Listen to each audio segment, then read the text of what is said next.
Okay, good morning. Welcome back to my channel again. Mga aspiring VA, Forex, and sa mga naghahanap ng mga tutorials dyan. So, for today's topic, if you're planning to become a virtual assistant, freelancer, or work online, knowing how to use Gmail is not optional. So, I know yung Gmail is normal na nowadays. Halos lahat, kahit nga bata pa lang meron ng Gmail account, correct? But, hindi rin natin maitatanggi na meron pang few people na talagang hindi sila techie, kaya I made this video for them. Okay? So in this video, I am going to walk you through Gmail from the basics, especially if you're a complete beginner at dun nga sa mga hindi masyadong techie. And by the end of this video, you'll understand how to send and receive emails, reply, forward messages, use CC, attach files, organize your inbox, search for emails, and some Gmail features that can actually make your life easier as a VA or freelancer. Okay, so let's get into it. So guys, if you're new here, I create practical content about virtual assistants, freelancing, remote work, Forex VA, and how you can build skills that you can actually use to work online. So in short, yung mga tutorials, sinasama ko na rin ngayon sa mga content ko. So if that's something you're interested in, make sure to subscribe. And if you're currently learning VA skills, comment Gmail below because I'd love to know how many of you are starting from zero. Okay, let's start with the absolute basics. Okay, so what is Gmail? Ano ba yung Gmail? So para dun sa mga hindi pa nakakaalam, but I doubt na kung meron pang hindi nakakaalam, so Gmail is a Google email service. So email siya. Actually, yung ibang mga yung mga oldies natin, 'di ba? Ang tawag is email. So, kumbaga, 'pag sinabing email, default na yung Gmail eh. Gano'n siya. Okay? So, you can use Gmail to send and receive emails, communicate with clients, receive documents, and you can also send files. So again, if you're planning to work as a VA, Gmail is one of those basic tools you should become comfortable with. Okay? So you don't necessarily need to know every advanced feature on day one, but you should be comfortable doing the basic tasks. Okay? So let's understand your Gmail or Gmail. So for this tutorial purposes, I'm going to use my old Gmail account. Okay? So, when you open Gmail, ayan, eto siya, Gmail. Pag inopen mo siya, pupunta ka lang ng gmail.com at ito ang itsura ng kanyang logo. Okay, so your inbox is basically where incoming emails appear. Ayan, nandito tayo ngayon sa inbox as you can see. And dito nyo makikita ang lahat ng mga papasok na emails sa inyo. So you'll normally see information such as the sender, the subject line, and the preview of the email. Okay? So for example, you might receive an email from your client with the subject, learn more about updated terms and service. It's just for an example. Okay? And then you click on that email, for example, here, or this one, and then you can read the entire message. Okay? On the left side, here, you'll also see different Gmail sections and folders. Ayan. Okay? And ngayon, pag-usapan naman natin how to send an email. So let's say you want to send your first professional email, you would click compose. And i-click nyo lang itong compose. And then this opens a new email. Ito na siya. So you'll see the recipient field here. This is where you will enter the email address of the person you're sending the message to. Then you have the subject. And this is important. Don't leave the subject blank when you're sending a professional email unless there is a specific reason to do so. Okay? And your subject should tell the recipient what the email is about. For example, weekly VA report. Yan, example lang yun. Okay? Ngayon, how to reply to an email naman. So, pagpunta mo ng inbox, and let's say this is an email from your client or from your boss, at gusto mong mag-reply, i-click mo lang po itong reply button. Another way is nandito sa right side, which is yung arrow na to. Pag click mo yan, reply din yan. Okay? And then,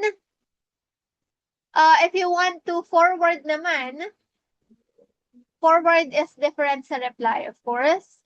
Ito naman yung i-click nyo. Okay? So, forward means you're sending that email to another person. Okay? And next is CC and BCC. So, dito nyo siya makikita kapag magko-compose kayo ng email. CC and BCC. Here, guys. If you can see my cursor. So, CC stands for carbon copy. Before, hindi ko rin siya alam basta alam ko lang CC. So, you use CC when you want another person to receive a copy of the email and you don't mind the other recipients seeing that they're included. Ganon siya. So, let's say nandito yung pinaka-recipient mo, i-click mo lang tong CC and then dito mo naman ilalagay yung person na gusto mong maka-receive din ng copy nung i-email mo dun sa pinaka-recipient. Okay? So, si BCC naman is yung hidden copy. Yung naka-hide, kumbaga hindi makikita. Okay? So, how to attach a file? Pag i-email kayo, let's say meron ng laman yan, may subject na, may recipients na, i-click nyo lang po ito, attach file. So, yung button na to. And then, pag tinapat nyo naman yung cursor nyo, makikita nyo naman attach file. So, ginagamit ang feature na to kapag meron kang i-attach na file. For example, docs, PDF, photo, ganon siya. Ito ang i-click mo to attach a file. Okay? Next, how to find old email. So, let's say that your client sent you something 3 months ago. You remember the email contained the words Meta. So, all you have to do, para hindi ka na mag-backread ng sobrang haba, isa-search mo lang siya dito. Okay? Pag sinearch mo siya, pag tinype mo siya, i-click enter, makikita mo na ang lahat ng email about Meta. Okay? Ganun lang kayo maghahanap ng old emails. Next, archive versus delete. Ayan. Ito yung isa pa sa pinaka-importante na dapat alam din ng mga beginners. You don't necessarily have to delete every email you don't want sitting in your inbox. You can archive an email. So, kapag nag-archive kayo, it removes the email from your main inbox while keeping the email available dun sa account nyo. Okay? Kasi you'll never know, baka kailanganin nyo pa pala yung email na yun in the future. But if you deleted it, hindi mo na siya makikita. So, better to archive it. Okay? So, how about using Gmail labels? Saan ba yung labels? Ito siya. Okay, so if you're working with clients, your inbox can become messy very quickly. Sobra. This is where labels can help. So you could create labels such as, for example, i-click mo lang to plus, lalagay mo client A, for example. So lahat ng email ni client A, lahat ng related sa kay client A, i-move nyo sa label na to. So paano nyo siya gagawin? For example, ito. I-click mo lang tong move to, and then i-click mo lang to, client A. Mapupunta na siya kay client A. Okay?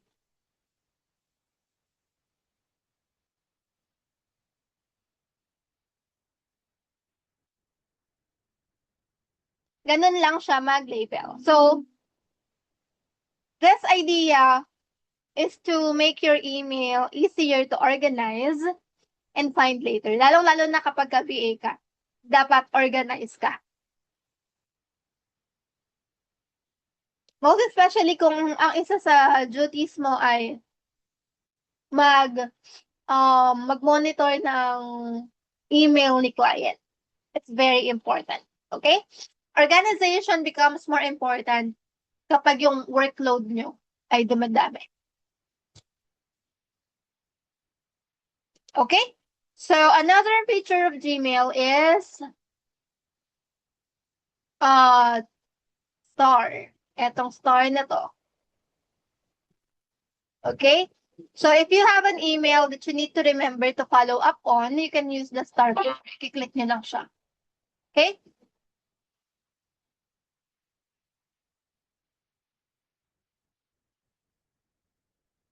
Next.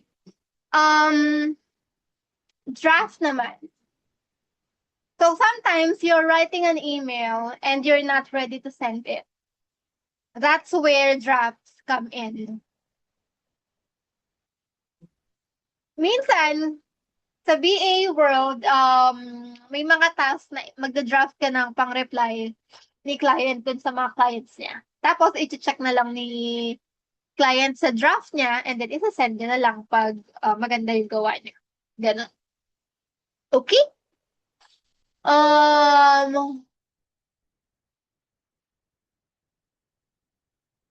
Okay. So, you actually, if you're thinking, do I need to learn every Gmail feature before I apply for a BA job? No. Don't let that overwhelm you. So if you're starting from zero, focus on mastering this basics first. Yung mga diniscuss ko sa video na to. That's already a solid foundation and then matututunan nyo na rin yung iba along the way. Okay? So here's your practical action plan. Here's what I want you to do after watching this video. If you already have a Gmail account, don't just watch this tutorial and move on. Open Gmail, practice creating a new email, send yourself a test email, reply to it, forward it, attach a sample file, and then practice using CC, and then search for the email afterward, create a label, archive the conversation, then find it again. You're basically creating your own little practice environment. And this is something I strongly recommend for beginners. Okay, don't wait until a real client gives you a task before you practice. Practice first. That way, when the client says, can you send me the report and CC my manager? You're not sitting there thinking, what does CC mean again? Because you'll already know. Okay? So recap, Gmail is one of the basic communication tools you should know. You should know how to send and reply to emails. You should understand forwarding, CC and BCC. You should know how to attach files, search for old messages. You should have a simple system, and you don't need to become a Gmail expert overnight. Start with the fundamentals, practice them, then gradually build your skills. Okay? And if you're currently learning the basic tools you need to become a VA, Don't worry if everything feels overwhelming at first. You don't need to know everything today, okay? You just need to keep learning one skill at a time, guys. So guys, if this video helped you, hit the like button, subscribe to the channel, and let me know in the comments. What Gmail feature do you want me to teach next? And if you know someone who's currently learning VE skills, send this video to them. I'll see you in the next one. Thank you guys. Bye-bye.